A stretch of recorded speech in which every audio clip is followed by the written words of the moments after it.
Good morning, everybody. My name is Lynette. Thank you so much for clicking on my channel. Today's video is going to be a little bit different. It's going to be a compilation of some things that I'm going to be working on over the next few days here in the garden.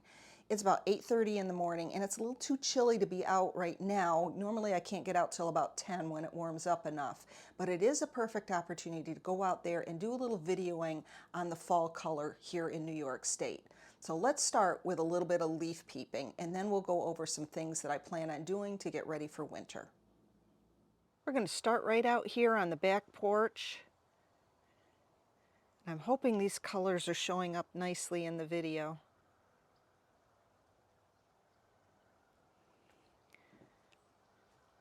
Now you can see that Jada's ramp has been picked up. She is recovering very nicely from her little surgery. So we are slowly trying to get our house back in order by picking up ramps and rugs. But of course, it's fall, and that means things are a little bit messy around here too. You can see all the coleus that I've potted up. That's going to go down in the basement over the winter. That's just here on the back porch. And as we're expecting a really, really hard freeze again tonight, that's going to go inside the house. So I'll have to take all of that in. And as we walk back further this way, you can see I still have soil from the pots that I tipped over, grasses to cut down. But this area is a major area that I really need to concentrate on this week for the next couple of days. It's just become a dumping ground. I need to pull out the alliums that are in around the pond here, transplant some hostas. And for those of you who are wondering, this is wild mullein. It's a weed that needs to get pulled out of there. My pots I had left because we were supposed to get rain all last week, and I was hoping that it would help rinse them out because we're in such drought conditions. But I don't know if you can see how much rain we got in there. For 7 days of rain, we're lucky if we ended up with 1/4 of an inch. Not very good. Didn't really help the well at all. Didn't help with washing out the pots. The lawn is recovering nicely though. Let's scoot out front for a second here. You can see the begonias are still looking pretty darn good. I am going to cover them because I am expecting company this weekend and next weekend. And I figured, well, they've hung on this long. I'm just going to see if I can get them to stay for the next week or so. I'm not too worried about anything else at this point. The sun is just starting to poke through the clouds. You can see the big, we call this maple in the front here swampy, as we dug that out of the woods when we first moved here 18 years ago.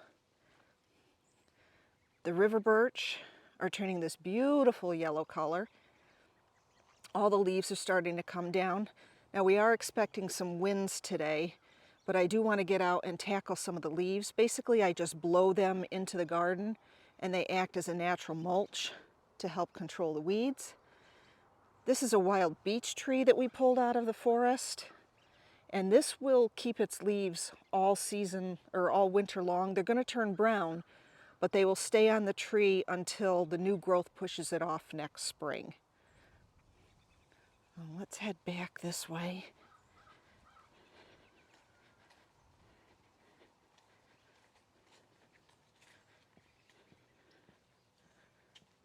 You can see the begonias aren't looking the best, but they're still maintaining a little color. Hope we can keep them going. My sister is coming, not this weekend, but next weekend.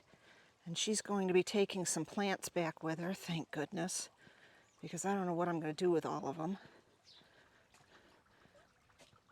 But I need to wash the pots. I can't put it off much longer. The weather's starting to get cold and I don't want to wash in the cold.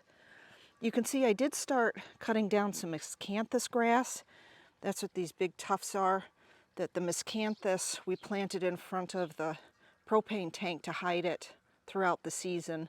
But in the wintertime it needs to be open so they can get in and fill it. So the miscanthus does a good job of concealing during the summer, but allowing the propane guys to get in there and fill it out. But this has just become a dumping ground and I really need to get this cleaned up. So that's one of the major projects that I have going. And then I wanted to take the moment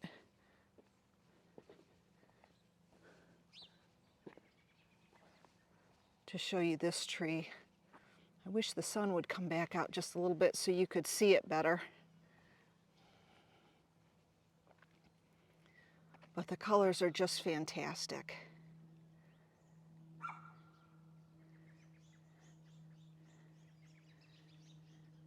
And as soon as it warms up a little bit, I'm going to come out here and start working. But for right now, I think I better go in and do some housework. I like to put my pots away clean for the winter, and to do that I need to break them down into their 3 components. These are my homemade self-watering pots, so there are the tubes that go down the center. That's the first thing I'm going to wash. And I'm not washing in anything like soap and water. I'm just using straight water, no bleach in it. I'm just basically rinsing these off, trying to get any of the loose dirt off. Then I'm going to take them over and stack them and just let them air dry. Then I'm going to go back and I'm going to wash the circles the same way, just rinsing off any of that loose dirt, and then take them over and stack them on one of the chairs and let them dry as well. Since we are in a drought, I'm trying to be conservative with the water, so I'm reusing what I've already done, just going to transfer it from bucket to bucket and wipe down the insides. And finally, I'm going to wipe down the outside of the pots, and then I'm just going to let them air dry for a couple days before I stack them away for the winter. Right now, tackling the leaves is an almost everyday occurrence. Now, some people like to blow the leaves out of their garden. Me, I like to into the garden. I find that as they break down over the winter, that they're going to add nutrients to the soil, they're going to aid with moisture control, and they do a fantastic job of smothering the weeds. I don't know if any of you watching are mushroom experts. I'm trying to keep myself in the shadow so you can see all the little mushrooms that are popping up here in the yard. I don't know much about mushrooms. There's some more back there. And there's a nice big one right here. So let's flip one over. I don't know if any of you guys can identify them. I'm sure the woods are full of mushrooms right now. I have never gone wild mushroom hunting. I can remember my grandmother doing it and my cousins, but I was always too little at the time. Let's see what this one looks like underneath.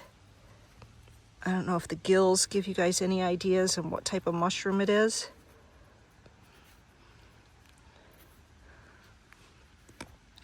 But it feels really good. Smells good too as a mushroom, but just don't know if they're edible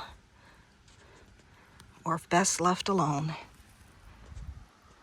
Since we are expecting a hard frost and I want to save the begonias, I need to cover them. I'm going to start by inserting a plant stake into the center of each pot. If you don't have stakes, you could use branches. And the reason we're doing this is to act as extra support for this frost cloth. Begonias are super brittle, and if the cloth gets too heavy, maybe it gets rain on it, it might break the begonia stems. So I'm just going to use that for extra support. And then to help secure it, to keep the wind from whipping it up at night, I'm just going to clip it tight with some clothespins. Well, it's not the best looking display in the garden, but cross our fingers that it works. If it protects the begonias and it doesn't blow away tonight, it'll be well worth it. I would love to have fancy sunflowers in my garden, and I've tried growing them in the past, but as soon as they get to be about 6 inches tall, the chipmunks and the rabbits just devour them right to the ground. This year I decided to just let the ones that the chipmunks plant come up. We use black oil sunflower seeds to feed the birds. The chipmunks get into the feeders, they fill up those little pouch mouths of theirs, and then they spit the seeds out all around my garden. I just clip off the heads. We're going to put them in the garage for a couple days to dry out, and then we're going to feed them to the birds. Now that the heavy frosts have arrived, it's time to start cutting back those annuals. I'm starting with the spider flower here. This is the cleome. Now this is a massive reseeder, so I'm sure I'm going to get little seedlings laying around here next year. Then I'm going to tackle the grasses. Now some people may be thinking, why don't you leave the grasses up? Well, first of all, we get way too much snow. They just end up getting flattened. And second of all, it's much easier to cut the grasses back when they're a little bit green than waiting until spring next year when they're dried out. So I find it much easier to tackle it this time of year. I'm going to load everything up in the gator and I'm going to haul it back to the compost pile. The next projects we need to tackle are the spires. They desperately need a good trimming. Now we like to put red and white Christmas lights on these so they resemble candy canes. As long as I have firm footing, I'm going to use the electric head shears on it, but once I need to get up really high, I find I feel much more confident on a ladder using the handheld shears and going around the shrub that way. We have a total of 4 of these, and it takes about 15 to 20 minutes to do each one, but they look so much better when they're all done. It has been about 3 days since we washed these pots. They've been sitting outside, and they are good and dry inside and out. Stacking the pots into the gator is going to be the quickest way to get them down to the shed, and this shed is going to be such a blessing, especially when it comes to storing things for the winter, because there's a lot of stuff that gets stored. Now you will notice that as I'm stacking these pots, I am putting a little piece of plastic in between each one. That's to prevent the pots from sticking to each other, because I am storing them upside down. That way I don't have any dead mice surprises come spring. Well, I woke up this morning to cloudy skies and some much needed rain, which I greatly appreciate, but it is going to put a kibosh on my gardening plans for today. But before I sign off, I wanted to mention a couple plants that some of you might be interested. The first plant I want to share with you is this double play doozy spirea. It's from Proven Winners, and I don't know if you can see how beautiful red the foliage is. If you're looking for a small kind of deciduous shrub with great fall color, give this one a try. And the other plant I think worth mentioning is this. It is called October Daphne sedum. And I just love the way it weeps over the edge. And on a sunny day, it is just covered with bees. Right now there's a whole bunch of bees hiding in here as well. But the color is just fantastic, and I love this weeping habit. So that is October Daphne sedum. Give that a try. Thanks so much for watching. I hope everybody learned something. Please be sure to share, like, and subscribe. And if you wouldn't mind helping me out with something. Winter is quickly coming, and I don't know what kind of content you guys would like to see from me during the winter months. So if you could take a moment and tell me things that you are interested, jot those down in the comments. That way I can see what I can do and keep posting videos at least once a week during the winter season. I hope you guys are having a great day and you can get out into your garden and have some fun. Take care.